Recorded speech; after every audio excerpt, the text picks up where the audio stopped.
Assalamualaikum warahmatullahi wabarakatuh. Di pertemuan ke-6 ya, kita akan membahas tentang uji hipotesis ya, khususnya uji normalitas. Pertama ke uji hipotesis terlebih dahulu.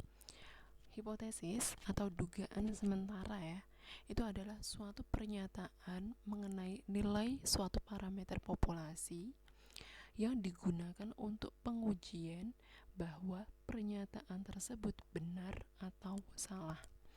Nah, contohnya adalah di sini vaksin A itu lebih baik daripada vaksin B. Gitu. Jadi pernyataan vaksin A lebih baik daripada vaksin B itu merupakan suatu hipotesis. Ya. Dugaan sementaranya seperti itu, ya. Nah, kata-kata lebih baik di sini ya, ini kan masih subjektif ya. Vaksin A dikatakan lebih baik daripada vaksin B, sehingga kita membutuhkan suatu indikator. Indikator lebih baik itu apa? Ya. Nah, di sini indikator yang digunakan adalah kecepatan sembuh pasien. Ya. Jadi vaksin A itu diberikan kepada sekelompok sampel dan vaksin B itu juga diberikan kepada sekelompok sampel. Itu. Nah, dugaannya adalah vaksin A itu lebih baik daripada vaksin B. Berarti apa? Kecepatan sembuh pasien dari kelompok A itu berarti lebih cepat ya, lebih cepat daripada rata-rata kecepatan sembuh dari pasien kelompok B itu. Sehingga kita bisa terjemahkan seperti ini. Ya, hipotesis vaksin A lebih baik daripada vaksin B bisa kita tuliskan mu A lebih besar dari mu B, di mana mu A itu adalah rata kecepatan sembuh pasien kelompok A dan mu B itu adalah rata kecepatan sembuh pasien kelompok B itu. Nah, kalau benar, maka hipotesis mu A lebih dari mu B itu diterima atau gagal ditolak. Sementara kalau tidak benar, maka hipotesis mu A lebih besar dari mu B itu ditolak. Jadi kalau benar ya, hipotesisnya itu gagal ditolak, tetapi kalau tidak benar, maka hipotesisnya ditolak. Nah, setiap hipotesis bisa benar atau tidak benar, ya kan? Nah, maka perlu dilakukan penelitian sebelum hipotesis itu ditolak atau gagal ditolak. Ya.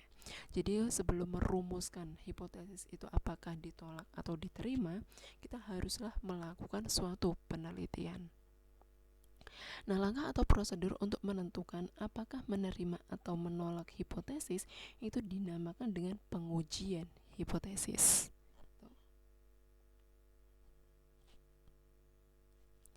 Nah, hipotesis itu dikelompokkan menjadi dua jenis, yaitu hipotesis nol dan hipotesis alternatif. Hipotesis nol itu apa sih? Yaitu hipotesis yang menyatakan tidak adanya perbedaan atau tidak adanya korelasi. Gitu. Sementara hipotesis alternatif itu adalah hipotesis yang menyatakan adanya perbedaan atau adanya korelasi, adanya hubungan. Nah, ketika mengadakan suatu penelitian, ya, pada umumnya peneliti itu berkeinginan menolak hipotesis nol. Sehingga untuk kasus vaksin, ya, jadi harapannya, hipotesisnya itu kan vaksin A lebih baik daripada vaksin B.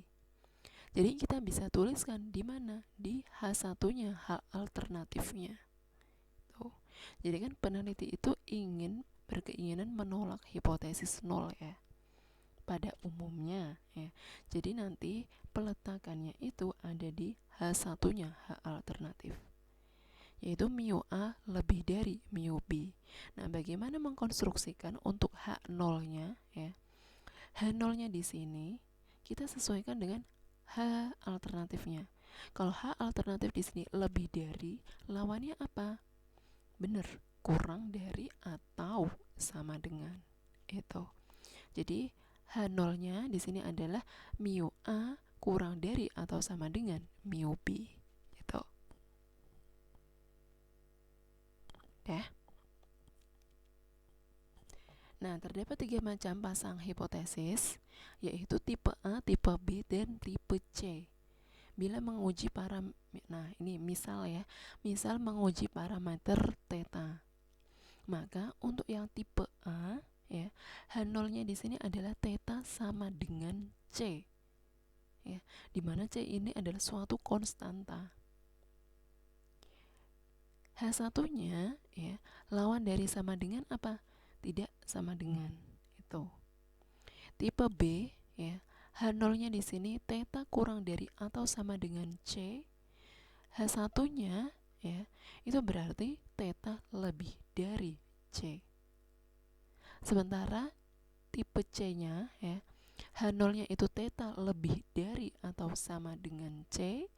Sementara H alternatifnya itu theta kurang dari C. Nah, perumusan hipotesis A itu sering disebut dengan perumusan hipotesis dua arah.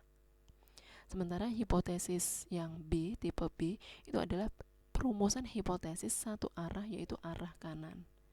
Sementara ya, jadi dilihat dari sininya ya. Tuh.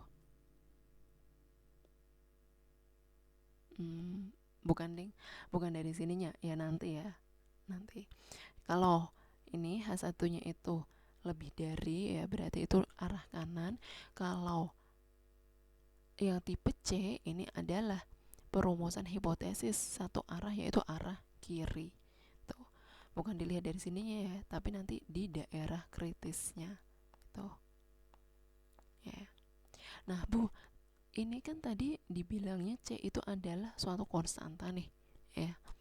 Tapi kalau yang vaksin ini gimana, Bu? Ini kan mu A kurang dari atau sama dengan mu B. Mu A dibandingkan dengan mu B. Sementara kalau yang ini, ya kan, ini kan theta, ya. Di sini menggunakan C, suatu konstanta, gitu. Jadi lebih lanjut ya, nanti itu ada uji hipotesis deskriptif, komparatif, dan asosiatif. Kalau dibandingkan ya di sini dengan suatu konstanta ya, nih ya, C C C C ini adalah termasuk yang uji deskriptif. Sementara kalau yang ini ya, di sini kan kita membandingkan rata-rata kecepatan A ya, kecepatan sembuh A dengan rata kecepatan sembuh B. Jadi membandingkan nih ya, mu A dengan mu B. Ini nanti kita pelajari di uji hipotesis komparatif. Tuh. Jadi kalau membandingkan maksudnya komparatif, tapi kalau ini ya, ini masuk yang deskriptif. Tuh.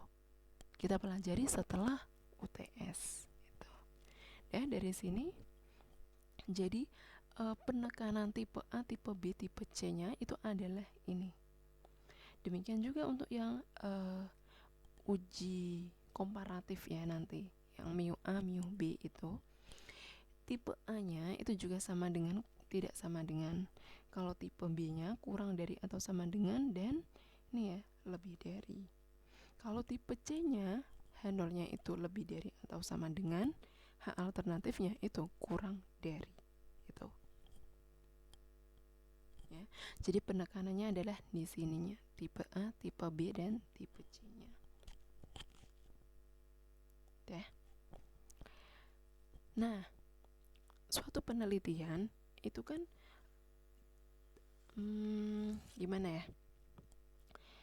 Penelitian terus kemudian walaupun dilakukan dengan seteliti dan semaksimal mungkin dengan prosedur yang tepat ya, hasilnya itu kan mungkin bisa jadi tidak sesuai dengan kesimpulan peneliti, ya kan? Ada faktor X-nya, ya kan? Kalau misalkan ini suatu peneliti itu sudah mengumpulkan data sevalid mungkin ya, kemudian dilakukan suatu uji hipotesis dengan uji statistiknya itu udah tepat ya, perhitungannya juga udah tepat, kalau dilihat udah kayak sempurna banget kayak gitu ya. Nah, itu menyatakan bahwa vaksin A itu lebih baik daripada vaksin B. Nah, tapi ternyata ketika ini di lapangan, ternyata kita menemukan ada satu dari banyaknya ya kan, itu ternyata vaksin B ini malah lebih baik daripada vaksin A gitu. Nah, tidak apa ya. Jadi kan peneliti itu sebenarnya melakukan suatu penelitian ya, yang dilakukan dengan prosedur yang tepat dan teliti ya. Nah, jadi di sini ada faktor X-nya. Nah, kita kan ini ya dari takdir lah itu ya.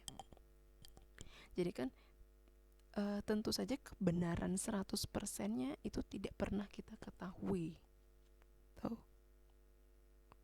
Kecuali nanti kalau penelitiannya itu dilakukan kepada seluruh anggota populasinya. Tuh. Jadi kan kita menggunakan sampel kan di sini. Jadi kebenaran 100% itu tidak pernah diketahui. Maka muncullah ya kesalahan dalam pengujian hipotesis. Ada dua jenis kesalahan yang terjadi pada pengujian hipotesis, yaitu kesalahan tipe 1 dan kesalahan tipe 2. Nah, kesalahan tipe 1 itu yang bagaimana?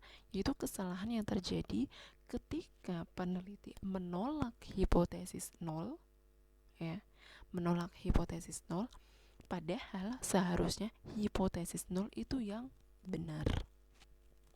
Kemudian kalau kesalahan tipe 2 itu adalah kesalahan yang terjadi ketika peneliti menerima hipotesis 0, padahal seharusnya hipotesis 0 itu yang tidak benar. Lanjut. Nah, kedua tipe kesalahan itu dinyatakan dalam bentuk peluang. Peluang membuat kesalahan tipe 1 itu dinyatakan dengan alfa ya, alfa, atau disebut juga dengan kesalahan alfa. Sementara peluang membuat kesalahan tipe 2 itu dinyatakan dengan beta, atau dikenal dengan kesalahan beta. Nah, alfa itu disebut dengan taraf signifikan atau taraf keberartian atau taraf nyata.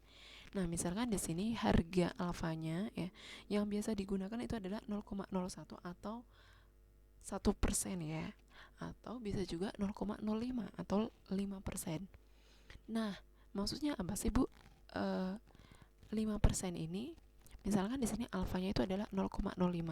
Artinya apa? Kira-kira ada 5 dari tiap 100 kesimpulan bahwa akan menolak hipotesis yang seharusnya gagal ditolak.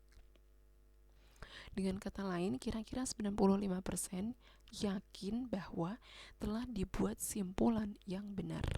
Dalam hal demikian, dikatakan bahwa hipotesis telah ditolak pada taraf nyata 0,05, yang berarti mungkin salah dengan peluang 0,05. Tuh. Jadi hipotesisnya ya, itu mungkin terjadi suatu kesalahan dengan peluang berapa? Dengan peluang 5%. Itu. Ya, jadi misalkan ada 100 kejadian ya kan. Nah, maksimal terjadi kesalahan ya 100 kejadian yang sesuai dengan ini ya, 100, misalkan ada 100 kejadian ya, sesuai. Nah, 100 kejadian, nah ada 5 yang mungkin tidak sesuai dengan ekspektasinya itu ya. Yang paling besar itu adalah 5 kejadian itu.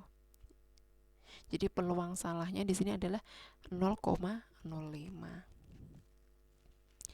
Nah, penolakan hipotesis 0 itu mengakibatkan penerimaan hipotesis alternatif. Dan sebaliknya, gagal penolakan hipotesis 0 itu mengakibatkan penolakan hipotesis alternatif. pasangan hipotesis H0 dan H1 itu menentukan kriteria pengujian yang terdiri dari daerah gagal penolakan dan daerah penolakan hipotesis. Sementara daerah penolakan hipotesis itu sering disebut dengan daerah kritis. Nah, coba lanjut ya di sini. Di sini misalkan fungsi densitasnya itu adalah berupa fungsi normal baku. Jadi statistik uji yang digunakan adalah ini ya, bukan uji, distribusi normal standar, normal baku. Nah, kalau kita gambarkan seperti ini, ini adalah gambaran dari distribusi normal, di mana ya jika H1 itu perumusan tidak sama ya, atau untuk yang tipe A itu nanti gambarannya seperti ini. Maka dalam distribusi statistik yang digunakan didapat dua daerah kritis yang masing-masing pada ujung-ujung distribusi. Luas daerah kritis ya, setiap ujungnya itu adalah setengah alfa. Karena ada dua daerah penolakan, maka pengujian hipotesis ini dinamakan dengan uji dua arah. Jadi di sini alfa itu luasan ya. Nah, karena di sini tipe A ya, berarti terdapat dua daerah kritis. Jadi kita bagi dua, yang diarsir ini dinamakan dengan daerah kritis. Karena tipe A, maka besaran alfanya itu dibagi jadi dua, yang berada pada ujung-ujung. Misalkan ya, alfanya itu adalah 0,05. Alfa itu berupa luasan ya. Jadi setengah alfanya adalah 0,025 ya kan. Berarti masing-masing ya luas daerah ini itu adalah 0,025. Ini juga luasnya ini adalah 0,025. Nah, bila ini ya statistik hitungnya ya, bila harga statistik hitung itu nanti jatuh di antara ini ya, di sini di daerah kritisnya, maka apa? H0-nya itu ditolak. Sementara kalau harga statistik hitungnya itu jatuh di daerah sini yang bukan daerah kritis, maka simpulannya apa? H0-nya itu gagal ditolak. Ya. Jadi nanti kalian kan cari statistik hitungnya. Nanti kita lihat apakah dia jatuh di daerah kritis atau tidak. Kalau jatuh di daerah kritis, maka H0-nya itu ditolak. Kemudian kalau jatuh di luar daerah kritis, berarti H0-nya gagal ditolak.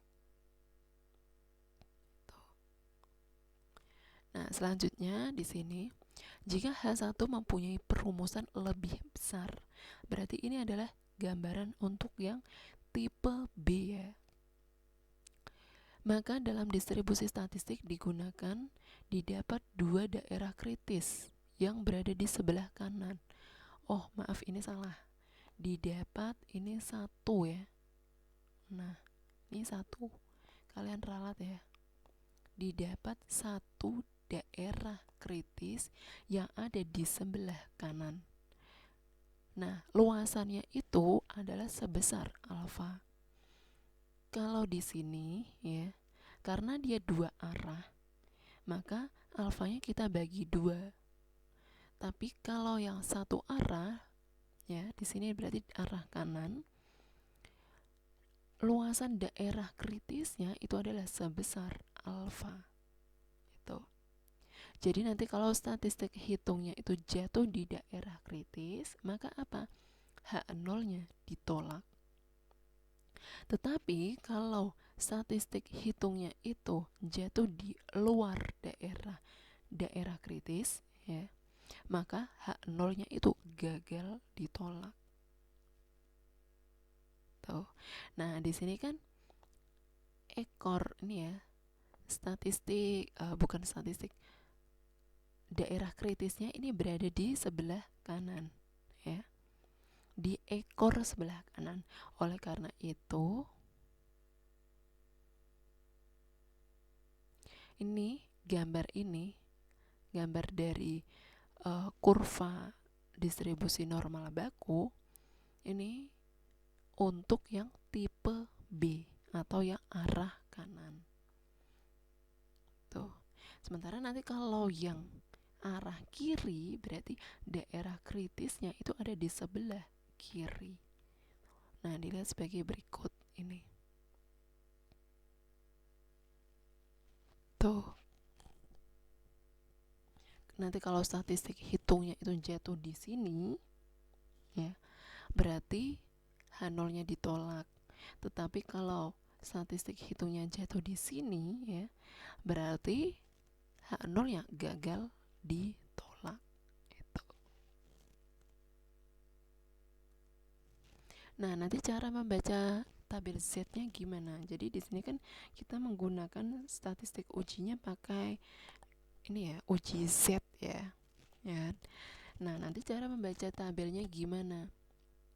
Jadi di sini tabel yang saya gunakan bentuknya adalah seperti ini. Yang diarsir ini berupa daerah kritisnya. Nanti mungkin kalian menemukan suatu tabel distribusi untuk yang tabel Z-nya yang diarsir itu sebelah sini. Tuh.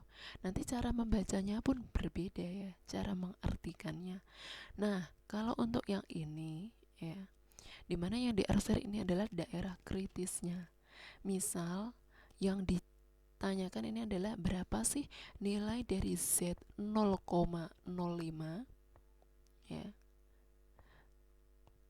Di sini ya. Ini kan alfanya ya. Alfanya adalah 0,05, luasannya itu 0,05. Jadi luasan ini itu adalah sebesar 0,05. Nah, kita cari Z-nya. Z 0,05 itu berapa sih? Z itu adalah suatu titik ya. Jadi dia ada di sumbu X-nya ini. Nah, yang jadi pembatas ini antara daerah penolakan H0 dan gagal H0 itu dibatasi oleh ini, dibatasi oleh Z. Tuh. Nah, Z 0,05 berarti adalah ini. Itu. Kalau 0,05 itu adalah luas dari daerah kritis. Paham ya? Nah, kita akan hitung kalau luasan daerah kritisnya itu 0,05, berapa sih Z-nya? Berapa sih titik ini yang membatasi antara daerah penolakan H0 dengan daerah gagal penolakan H0. Nah, caranya adalah kalian cari angka 0,05 pada deretan angka biru. Jadi kalian cari di sini. Ini kan banyak banget kan aslinya. Tuh. Oh, ternyata 0,05 itu ada di antara ini, yaitu antara 0,049985 dengan 0,050503 itu. Kemudian kalian amati ya, 0,05 itu lebih dekat yang 0,049985 atau lebih dekat yang sini. Itu. Nah, lebih dekat dengan yang ini kan, yang 0,049985. Nah, berarti Z 0,05 itu berapa, Bu?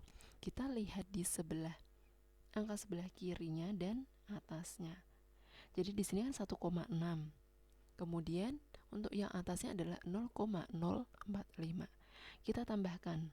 Jadinya ini 1,6 ditambah 0,045 atau sama dengan 1,645. Tuh. Paham ya? Nah, jadi di sini Z 0,05 itu sama dengan ya 1,645. Itu. Tuh. Nah, titik ini ya, itu adalah 1,645. Jadi yang di sini ya, yang biru-biru ini adalah berupa alfanya ya, luasannya. Terus yang ini kolom kiri dan ini ya yang di atas itu adalah titiknya, titik setnya. Tuh. Jadi nanti kalau pertanyaan berapa sih Z dari 0,074229 ya. Jadi kalian cari di sini mana ya 0,074229. Oh, ternyata ini nih. Ya. Ini. Berarti berapa Z dari 0,074229 yaitu 1,445. Itu. Paham ya? Nah, baik. Selanjutnya ini, pengujian hipotesis. Langkah-langkahnya itu apa sih? Yang pertama, rumuskan hipotesis pengujian yang akan digunakan. Jadi kalian definisikan H0-nya itu apa, H0-nya, dan H alternatifnya itu apa. Gitu. Nah, kemudian tentukan besar taraf signifikansi alfanya. Ya. Kalau di dunia pendidikan biasanya alfanya itu adalah 0,05, tapi kalau di dunia kesehatan ya itu adalah 0,01. Nah, selanjutnya tentukan nilai statistik hitung berdasarkan data penelitian yang diambil. Kemudian tentukan kriteria pengujian ya. Tolak H0 itu yang bagaimana, gagal tolak H0 itu yang bagaimana. Kemudian menarik kesimpulan berdasarkan 3 dan 4 itu. Nah, secara umum nanti langkah-langkahnya ini ya, harus memuat 5 ini. Tuh. Nah, lebih lanjut kita ke uji normalitas. Nah, sebelum ke sana, jadi uji normalitas itu merupakan bagian dari uji asumsi statistika.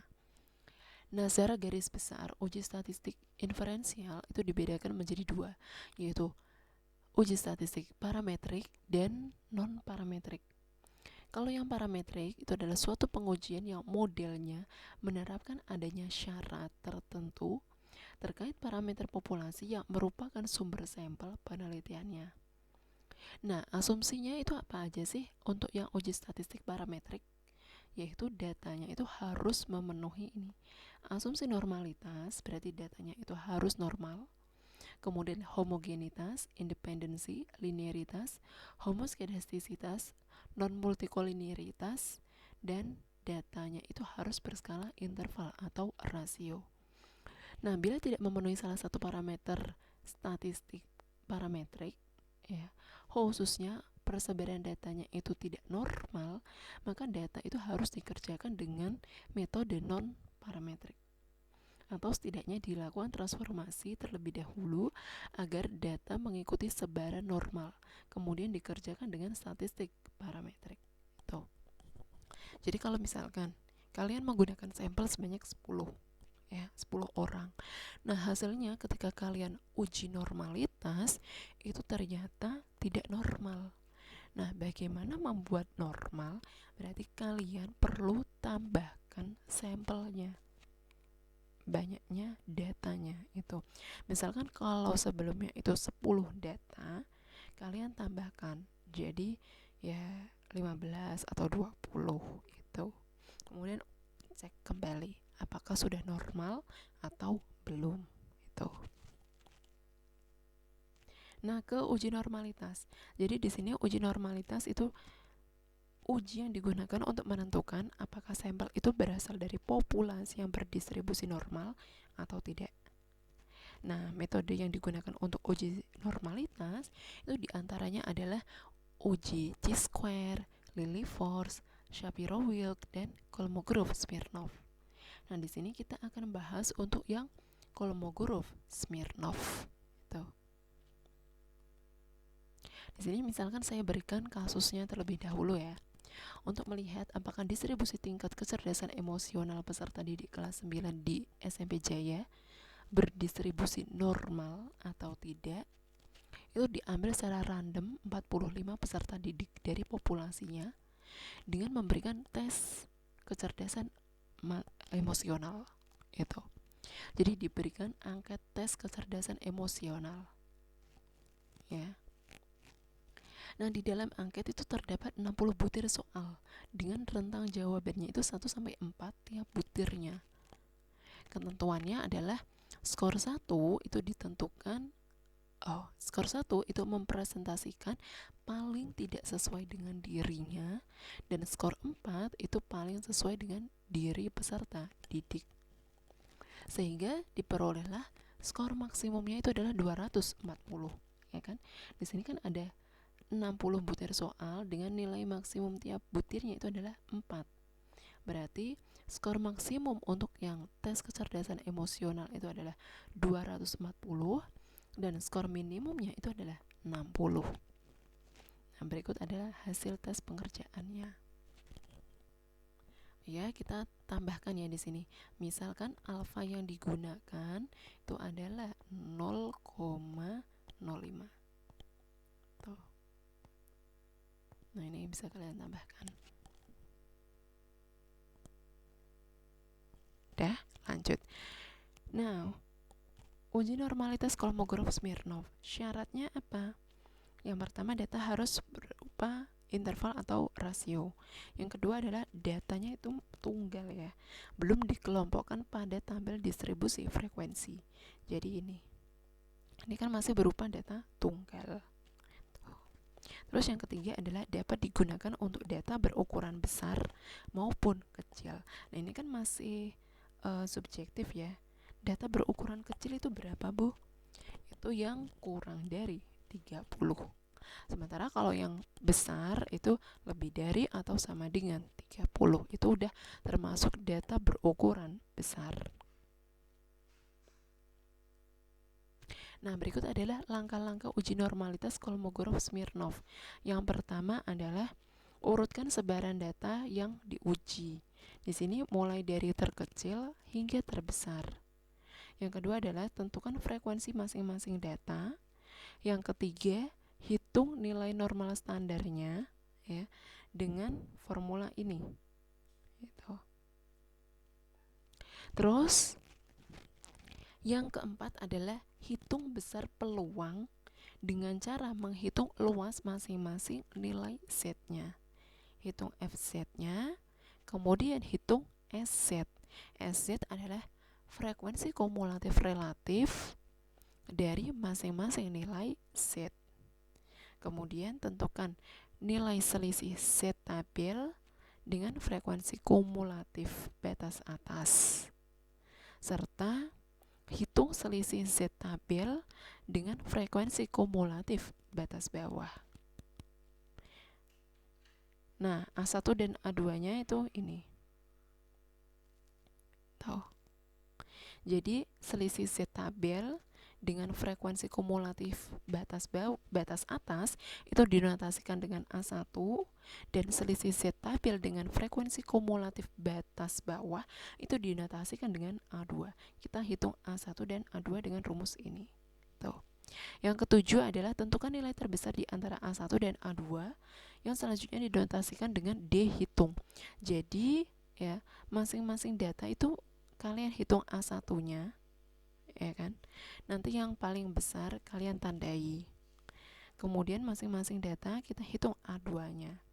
Kita tandai. Nah, nilai yang kita tandai tadi ya dari perhitungan A1 dan A2 itu yang paling besar itu dituliskan sebagai dihitung. Kemudian setelahnya bandingkan dengan tabel Kolmogorov-Smirnov untuk menentukan daerah kritisnya. Apakah H0-nya itu nanti diterima atau ditolak. Nah, ini ya. Jadi sudah saya kerjakan sini ya. Ini ya kan, daripada menulis di PowerPoint-nya nanti pasti makin semerawut ya. Jadi untuk yang perhitungan manualnya, jadi kita nanti akan gunakan perhitungan manual itu wajib kalian kuasai ya. Itu konsepnya harus dapat. Terus kemudian nanti kita bisa hitung dengan aplikasi SPSS, IBM SPSS itu. Yang pertama tadi apa? Ini ya. Langkahnya adalah, nah, rumuskan hipotesis pengujiannya, yaitu rumuskan H0 dan H alternatif.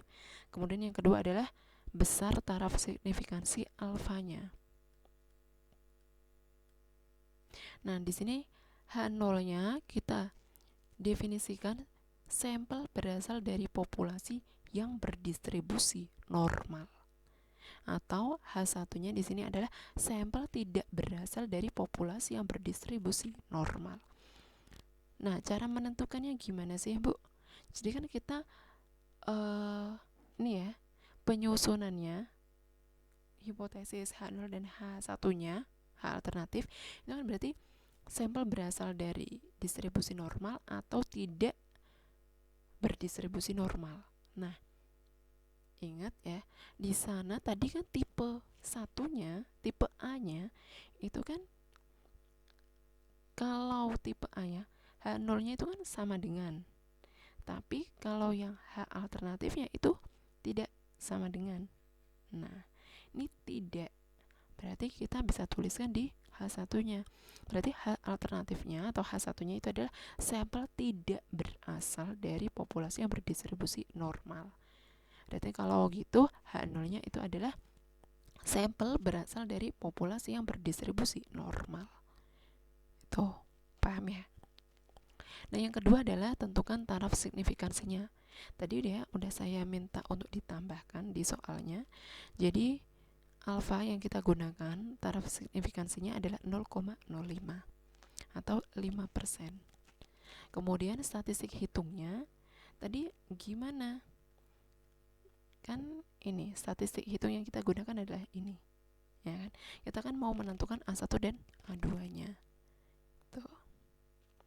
Kemudian kita buat tabel kerja untuk menghitung A1 dan A2-nya.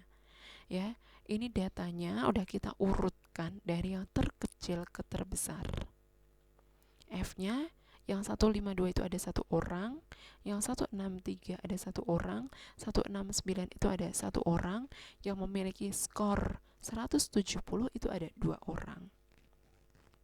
Nah, terus kemudian Z-nya dari mana? Kita hitung dari ini.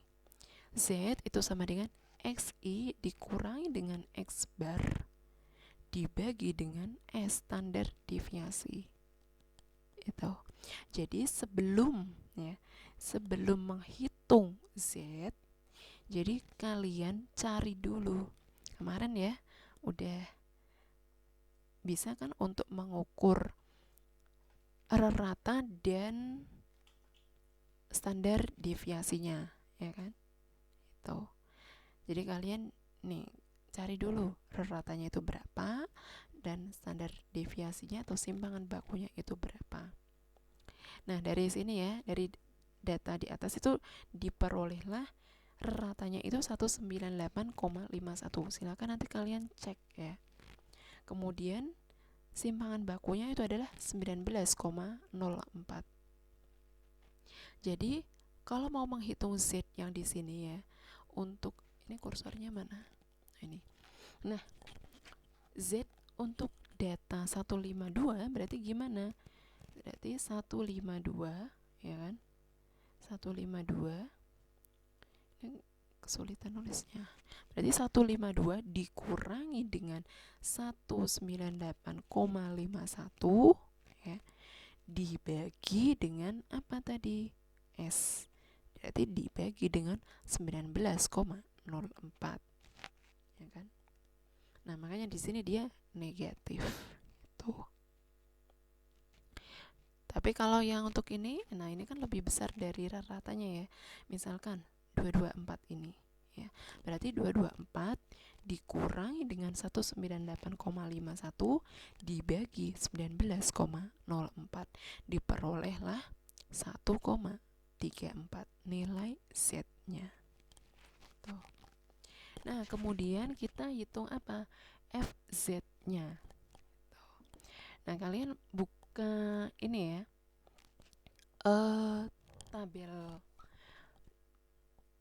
tabel dari Z yang tadi ini. Jadi kalau misalkan ya, kalau di sini Z-nya, maaf ini Z. Nah, kita mau menghitung FZ-nya ya. Tuh. Mana tabelnya? Nah, ini. Jadi kalau misalkan tadi diperoleh Z-nya itu adalah 0,292877 ya. Oh, tadi Z-nya ya yang diketahui ya, maaf. Berarti kalau misalkan Z-nya ya, Z-nya itu adalah 0,52 ya. 0,52. Nah, kita cari berapa sih FZ-nya. Kalau ini kebalikan dengan yang tadi. Z itu kan titiknya ya. Nah, FZ itu adalah luasan. Jadi, kita cari 0,5. Oh, ini enggak ada 0,52 di halaman sebelumnya ya. Ya udah, misalkan ini adalah Z-nya itu adalah 0,54 ya. Maka FZ-nya berapa? Nah, kalian cari di sini 0,54. Berarti FZ-nya itu adalah ini 0,294599 itu. Paham ya? Jadi kan Z-nya tadi udah dihitung. Misal Z-nya itu 0,54. Berapa FZ-nya? Berarti kita cari di sini. Oh, 0,54. Berarti FZ-nya adalah 0, ya 0,294599 itu. Bisa ya? Nah, ini tuh. Kemudian SZ tadi apa? SZ adalah frekuensi kumulatif relatif dari masing-masing nilai Z. Maksudnya apa? Ini ya. Ini itu diperoleh dari mana? Tadi frekuensi kumulatif relatif ya. Relatif dari masing-masing nilai Z-nya. Nah, yang mendapatkan nih ya, di sini frekuensinya ada berapa? 1, ya kan? 1 dari berapa? 45 ya. Sambil nih ya, kita hitung. Nah, ya kan? Diperolehlah 0,222222 dan seterusnya. Itu. Udah.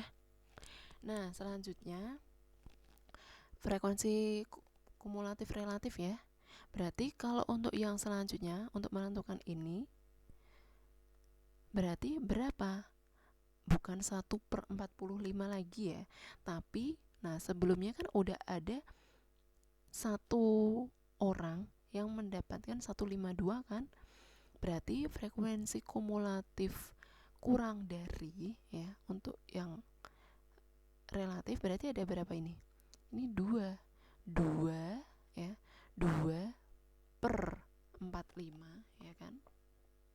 2/45 itu ada berapa? Coba kalian cek. 2 dibagi 45. Nah, itu sama dengan 0,04444 dan seterusnya. Itu. Nanti ini juga sama. Berarti kalau yang ini ya 3/45. Kalau ini berapa? Berarti 5 ya. 5/45. Itu. Ini kan 1 tambah 1 tambah 1 tambah 2. Itu. Jadinya 4/45. Bukan. Bukan 4, 5 ya. 5/45.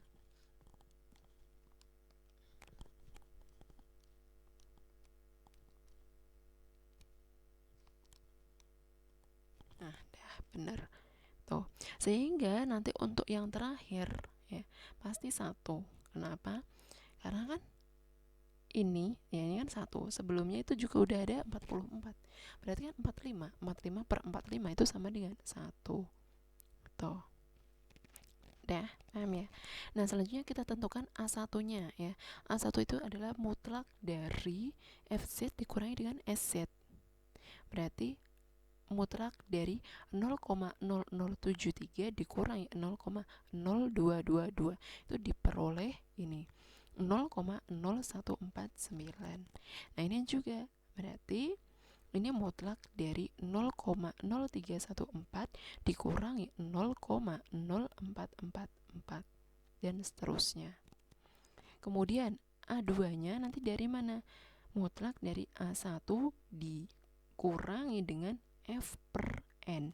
Jadi kalau ini berarti mutlak dari 0,0149 ya. 0,0149 dikurangi dengan frekuensinya ada berapa? Oh, ini ada 1. 1 per N-nya itu adalah banyaknya data. Tuh. Jadi 0,0149 dikurangi 1 per 45. Tuh. Diperoleh 0,0073. Tuh. Dan seterusnya. Misalkan kalau yang ini gimana? Berarti ini ya 0,0443 dikurangi frekuensinya ada berapa? Oh, ada 2 ya. Ada 2 dari 45. Tuh. Ya. Dan seterusnya. Tuh. Nah, kemudian habis itu apa? Kita masih cari mana sih yang lebih nih ya. Tentukan nilai terbesar dari A1 dan A2. Kemudian mana yang lebih besar dari itu kita notasikan dengan dihitungnya. Nah, silakan nanti kalian coba ya di sini hitung ini. Kalian salin ya. Kemudian kalian hitung. Ini kan udah saya potong. Tuh. Jadi nanti A1-nya itu nilai terbesar dari A1-nya itu adalah 0,0590 dan A2-nya itu adalah 0,0526. Sehingga ya, mana sih yang lebih besar di antara kedua ini? Yaitu ini ya. Sehingga dihitungnya itu adalah 0,0590.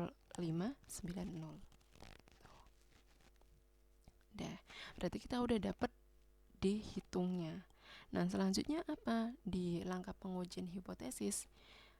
Nih, udah dapat nilai statistik hitungnya ya, yaitu yang dihitung tadi. Kemudian tentukan kriteria pengujiannya dan yang terakhir adalah simpulkan. Nah, kriteria pengujiannya ya. Tolak H0 itu jika D di mana D-nya ini lebih besar dari 0,05, N-nya itu.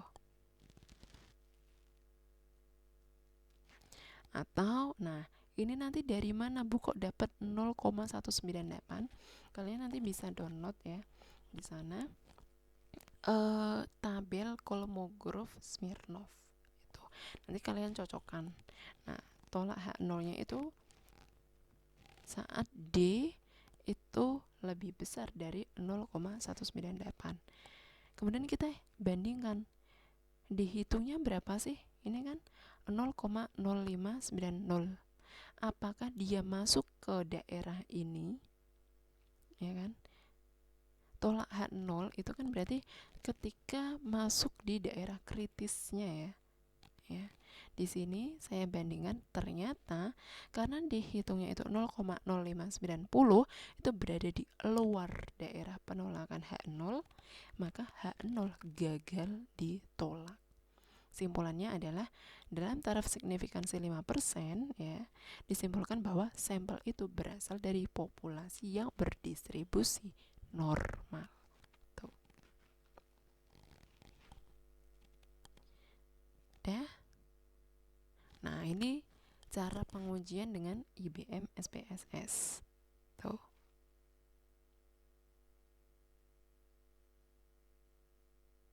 Oh iya, di sini saya belum kasihkan ini ya. Buka file. Ini saya udah simpan ya di sini. Tuh. Nanti saya kasih kelanjutannya ya di PPT-nya saja ya, di slide terakhirnya itu. Bagaimana cara memasukkan data ke dalam SPSS itu. Nah, nanti kalian coba ya. Ini harusnya nanti dapat sekian. Itu. Outputnya sebagai berikut. Nah, nanti gimana? Berdasarkan gambar yang ada di sini ya, itu diperoleh nilai Kolmogorov-Smirnov Z-nya itu sebesar ini ya, 0,537. Jadi ini kan ada koma, berarti di depannya itu adalah ada nolnya. Terus most extreme difference absolutnya adalah 0,08 dan asymptot signifikansinya itu adalah 0,935. Nah, tolak H0 itu jika apa? Nilai signifikansinya itu kurang dari alfanya ya. Nilai signifikansi hitungnya itu kurang dari alfanya yaitu 0,05. Dengan H0-nya ini adalah sampel berasal dari populasi yang berdistribusi normal. Nah, karena di sini asymptot signifikansinya itu adalah 0,935, berarti kan lebih besar kan? Lebih besar dari alfa, maka H0-nya itu gagal ditolak. Artinya apa kalau gagal ditolak? Berarti H0-nya ini iya, ya kan? Diterima kan itu. Artinya apa? Sampel berasal dari populasi yang berdistribusi normal. Tuh. Udah selesai. Jadi itu materi untuk yang pertemuan ke-6. Nah, nanti tugasnya apa? Tugasnya kalian coba ini ya. Perhitungan manualnya ini kalian tulis ya, mulai dari 1 sampai dengan yang terakhir di sini. Ini kan saya potong ya. Jadi nanti kalian teruskan atau bukan teruskan ya, hitung mulai dari yang awal biar bisa ya. Gitu. Jadi nanti kalau 152 F-nya, Z-nya berapa? Biar apa? Lancar untuk mencari nilai Z ataupun nilai FZ-nya itu. Ya. Sampai dengan sini. Nah, boleh juga untuk yang SPSS-nya ini kalian coba ya. Tuh, buat belajar. Baik, pertemuan ke-6 saya akhiri ya. Cukup sekian pertemuan hari ini, semoga bermanfaat. Wassalamualaikum warahmatullahi wabarakatuh.